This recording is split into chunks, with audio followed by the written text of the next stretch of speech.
stick on the character select screen. I don't know what the hell you got going on in those sticks there, buddy. There's a lot of Falcons that just look like discount dollar store whizzies. And then Future Shock, nah. Yeah, no. He can do that stuff, but he's also like, I want to have fun too. I'm going to call out right here, you're going to tech. Oh, yeah. Gosh, I miss none. I bumped a cigarette off in the shine. I was outside, I was like, hey, can I get one of those? That's funny. I think he had just lost the cruise, though. So he wasn't. Oy. Yeah, it wasn't. Okay, this is the same in Connecticut. So 4 for ranking. Yeah. Okay, Greenstach had a solid chance, and also just had one from offense. Ooh. Kept it pretty close with Glock and my Toyota in winners. It was still a 3-0, though. It's also a weird matchup. Yeah. It was interesting. It was one of those things where, like, I always want to give, like, 1 point to the mid-tier, you know, just for that unfamiliarity aspect. But it almost was like he started out with the proper amount of confidence and then started to question himself throughout the set. That, like, the first game, like, he took 2 stocks like that. And then it started to kind of, like, slow down and pace out more. And that was when Glock just kind of, you know, took the lead and kept it. That kind of outcome might hurt, but it should give you confidence. Yeah. Because, like, you had it in the beginning.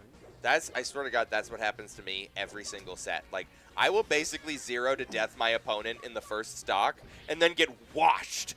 Like, I don't know how it happens. I remember one thing you said early on in the first match that stuck with me. Yeah? Stuff keeps coming out. You said, oh, I always beat the people I should beat, and I don't beat the people I don't. Yeah, I'm, like, good at staying at my level. Yeah, you're consistent, but it's like, you gotta believe you can do it. That's how you get there. Not anymore, though. I'm just a washed-up, semi-retired commentator, you know? No, I just need to, like, add it back to my calendar, you know, because I haven't had Melee on my calendar for so long that it's like, now I have to put another thing on my weekly schedule. Ugh. You gotta schedule and have fun. Dude, that is what it's like to be 30 years old, okay? It's coming. No, it's not. No, it's not. Yeah. I've got 4 months left. I can make a choice. Oh, my gosh. If you are under the age of 30, savor it. Yep. Appreciate it. Save your knees. Use the elliptical, okay? Not the treadmill. Don't pick up running. Just don't. I'm gonna pick it up. God have mercy on your soul.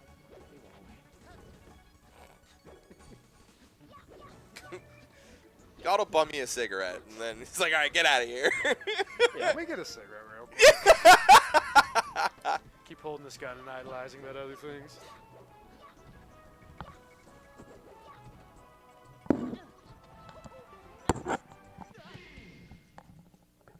Yep.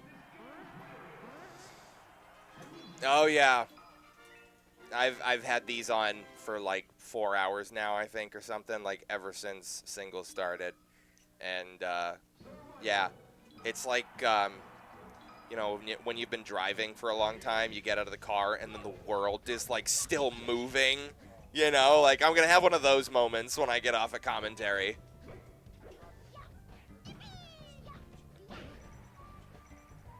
Really? I love driving at night.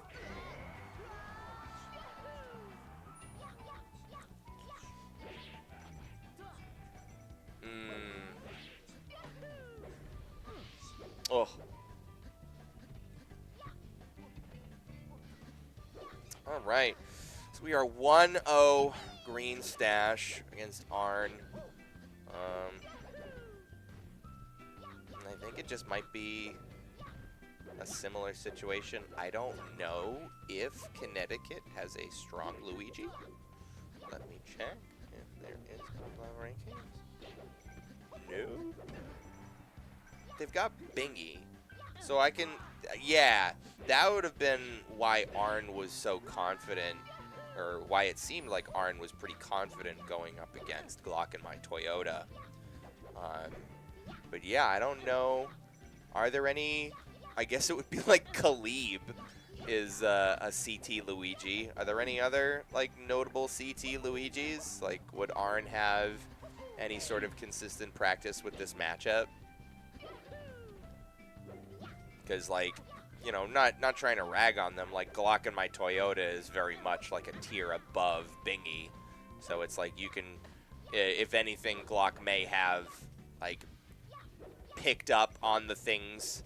Funny haha man. Okay, I didn't know that he was CT. Or I probably forgot that. Inactive. He's been active in the Discord and Twitch chat, being a filthy memer. But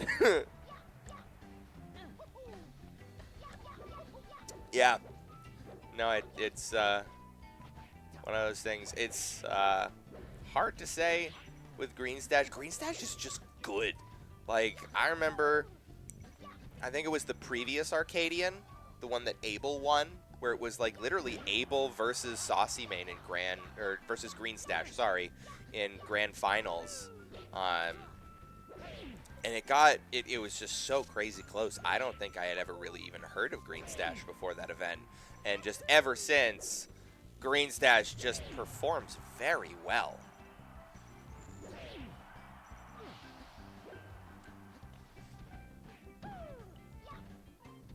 Oh, wow. That's a crazy little combo that he put together there. Eddie Connecticut's Luigi on a random Thursday sometimes. Okay. Alright, so it does seem like there is a presence. Oh, there we go. Alright.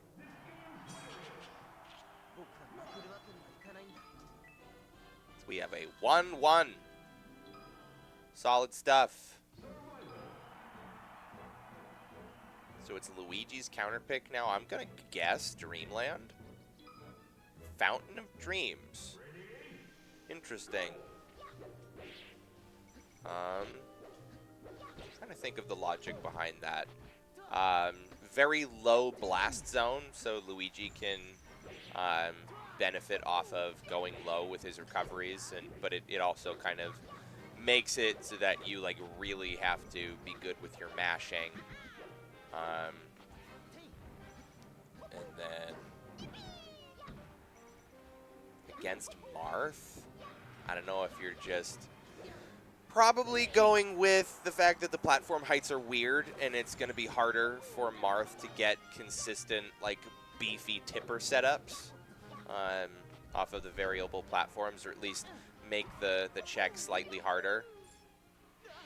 Yeah, interesting trade. I think he maybe wanted to not go so low. Oh, holy shit. Oh, no! That is unfortunate. You don't want to see that.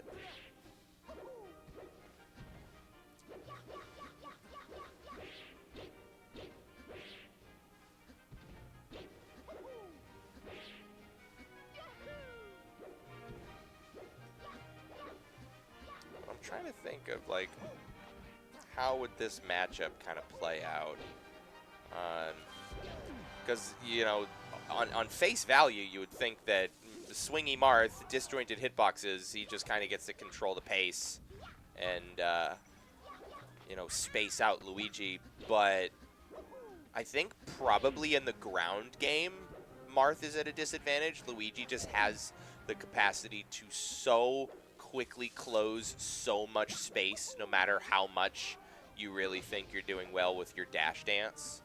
And then I think Marth is probably combo food for Luigi at like the low to mid percents. Like, definitely can get some good combo strings put together. But yeah, like, I think that it would be like the same sort of face value thing for the Marth. Like, Marth just wants to box out Luigi and prevent him. Wow, this game has some SDs. 2 little letters in the alphabet.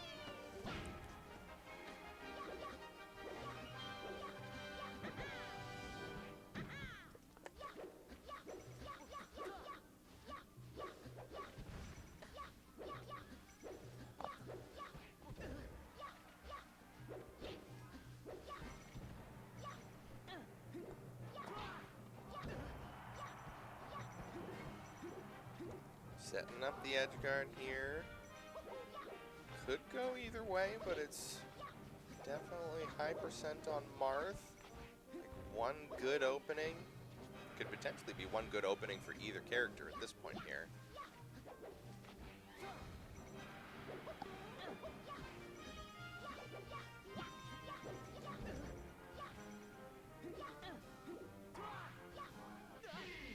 All right. Yeah, Greenstach takes it. That's going to be 2-1 going into game 4. So now it's going to be Arn's counter pick.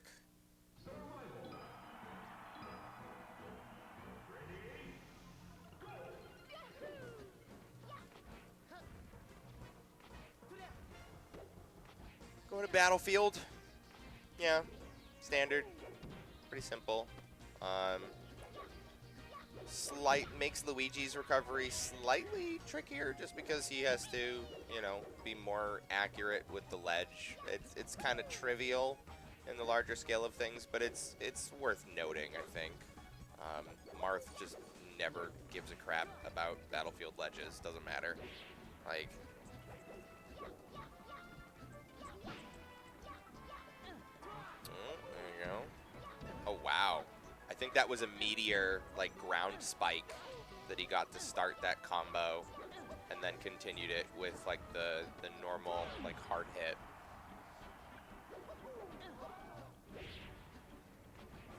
Yeah,